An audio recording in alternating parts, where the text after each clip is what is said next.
Let's go, girls. Hello, and welcome to Feminist Cocktail Hour. I bet you can't guess who we're doing today. I'll give you a hint.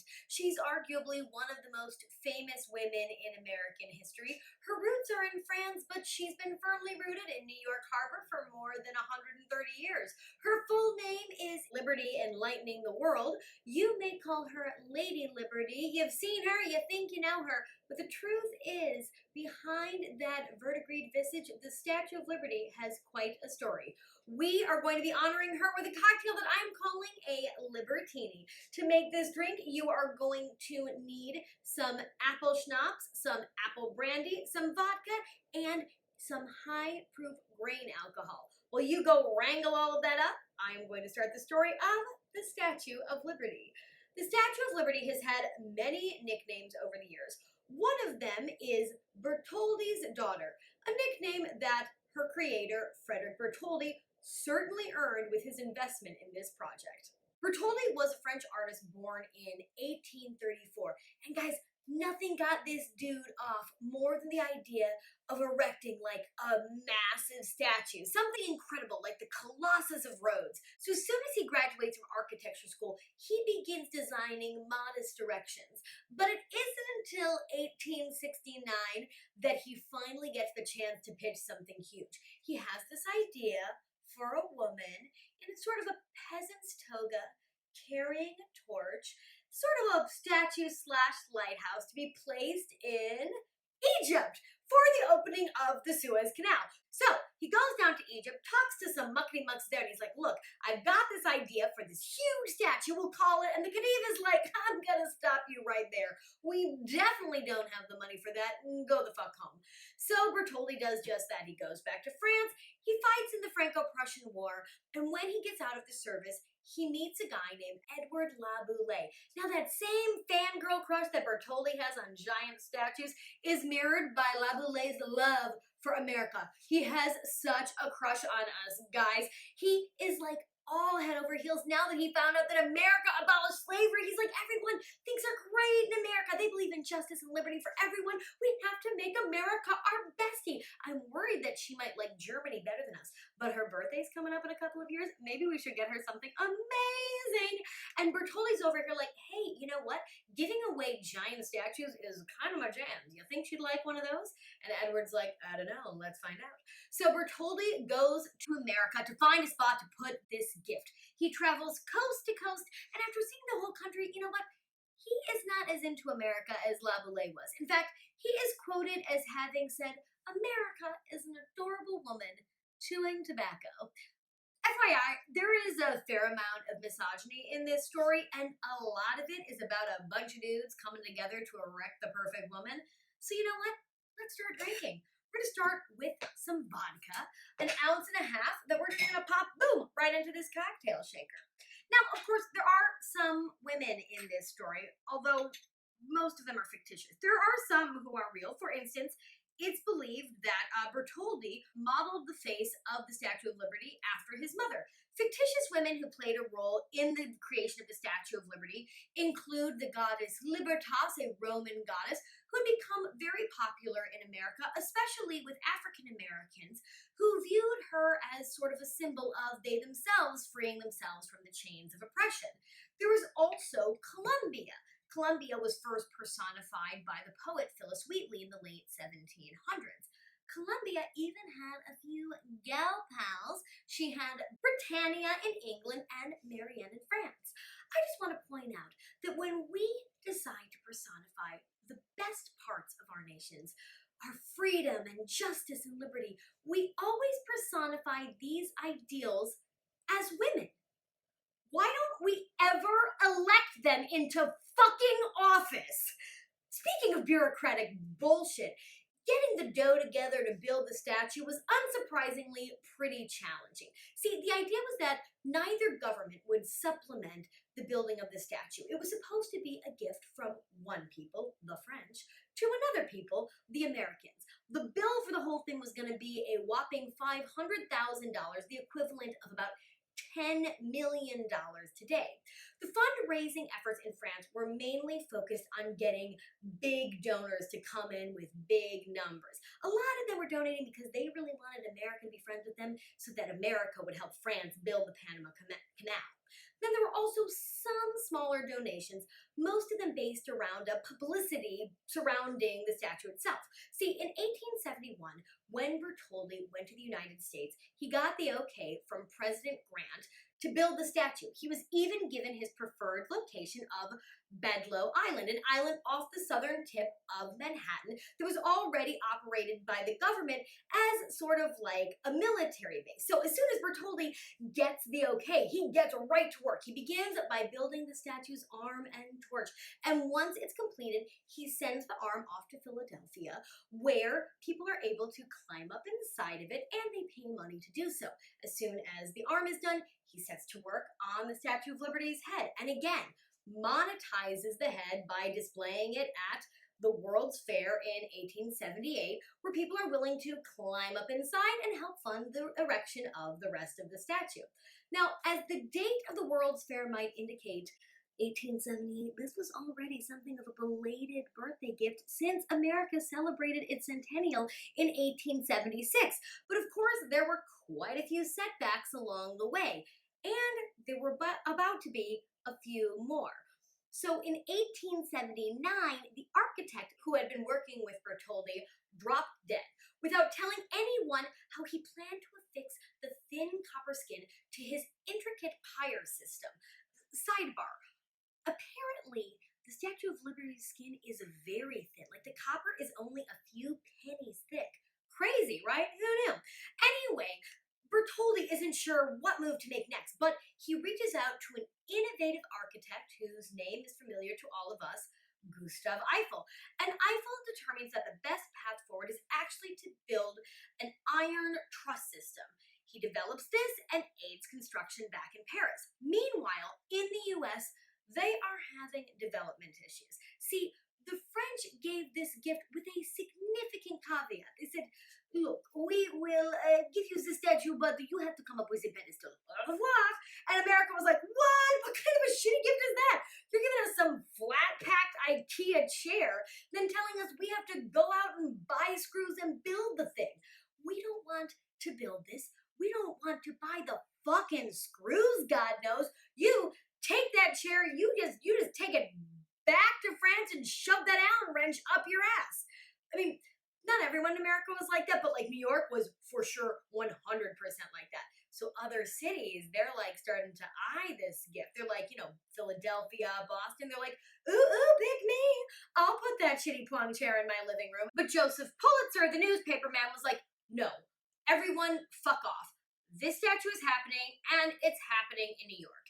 He makes the promise that he will print the name of any person who makes any contribution to the statue, no matter how small. And when he prints these, he gets real like Maudlin and Sarah McLachlan about it. He's like, 5 children gave 25 cents they had saved to go to the circus. An old and aged woman gave a whole $1. Can't you contribute to the Statue of Liberty? And it worked. This was like the OG Kickstarter campaign. This was crowdfunding, and they raised $102,000, greater than their $100,000 goal, which would be like the equivalent of more than $1 million today. And 80% of all of the donations were under $1. Incredible, right? Well, the statue was completed in Paris. Then she was packed up into boxes and sent across the sea on a ship called L'Isère, which almost sank because of storms. And look, guys, when she got here, New Yorkers were excited again. Something like 200,000 people showed up to see her arrival in the harbor. When she came, she was a French girl. She was as bright and shiny as a new copper penny, much like this apple brandy, this French apple brandy, Calvados.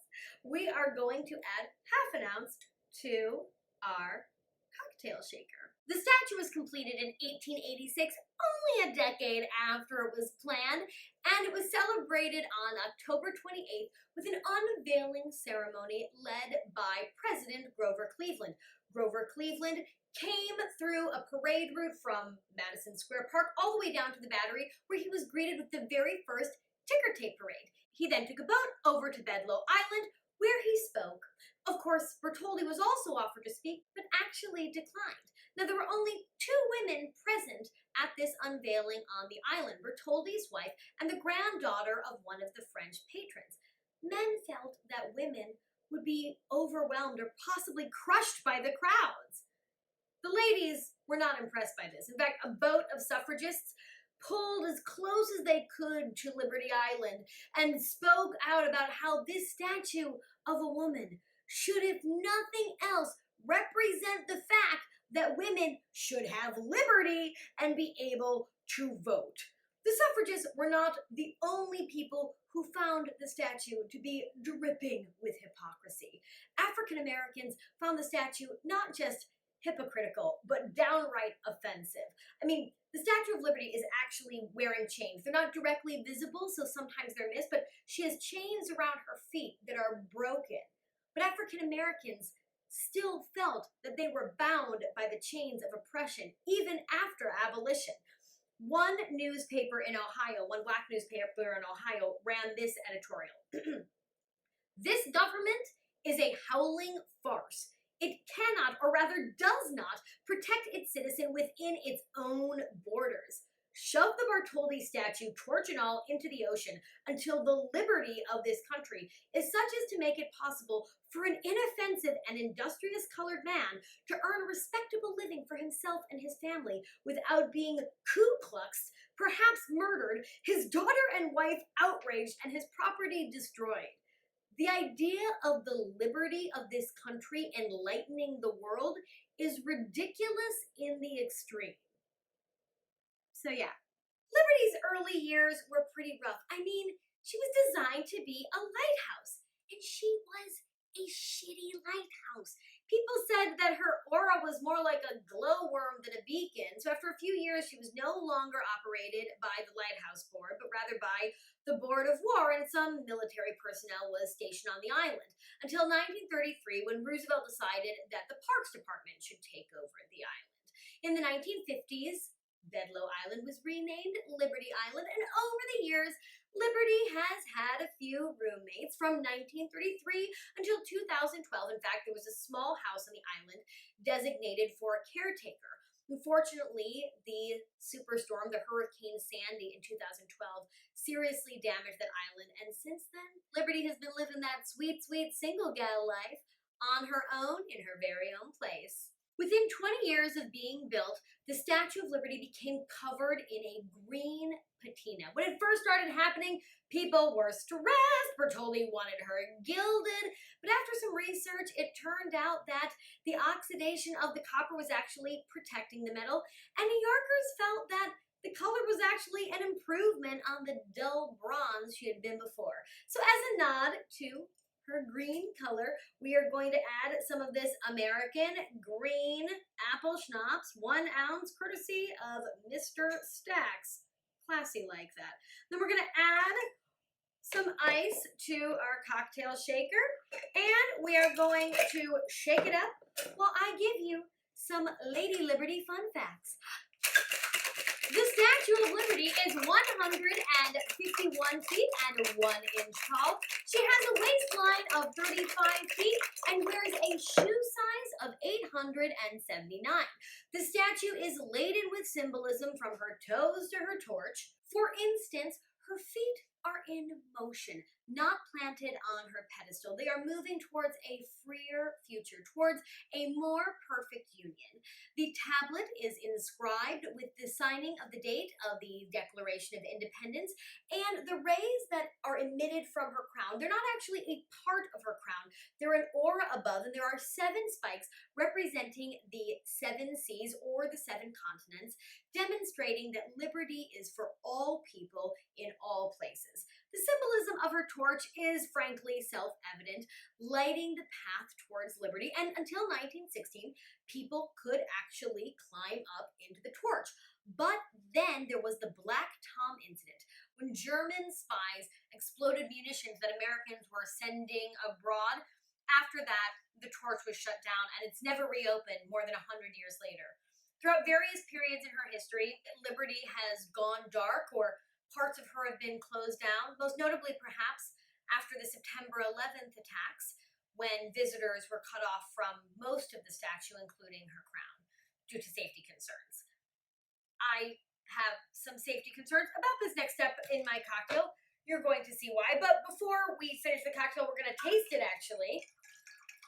It's a very green color. Now, normally on Fridays, I pair my cocktails with a bite, but today I'm pairing them with these bad boys because they have French and also American. Oh, the cocktail's good. It's strong, very strong. It's an Appletini, basically.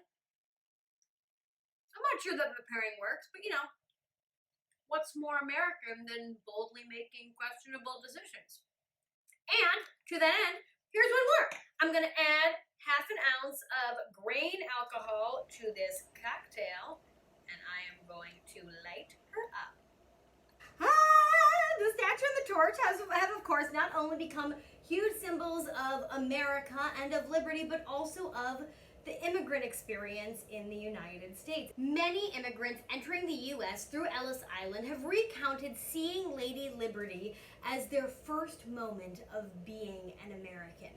And all of this ties back in part to the poem, The New Colossus by Emma Lazarus. Emma Lazarus was initially asked to write a poem about the statue for a fundraiser way back when the statue was first being built. And she said, no, I am in no way inspired by a freaking statue. But then a friend of hers said, no, you have to do this. The statue is going to be very important, and this is going to be a way for you to talk about something important to you.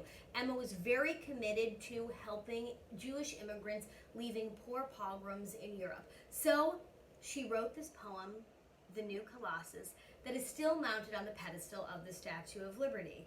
The most famous section, of course, goes like this. Give me your tired, your poor, your huddled masses yearning to breathe free. The wretched refuse of your teeming shore, send these, your homeless, tempest-tossed to me. I lift my lamp beside the golden door. I hope you enjoyed this episode of Feminist Cocktail Hour. Make sure to subscribe, follow me on Instagram, and hey, if you had a good time, come back on Tuesday. I'll have a new lady, a new libation. Until then, cheers! Let's go, girls.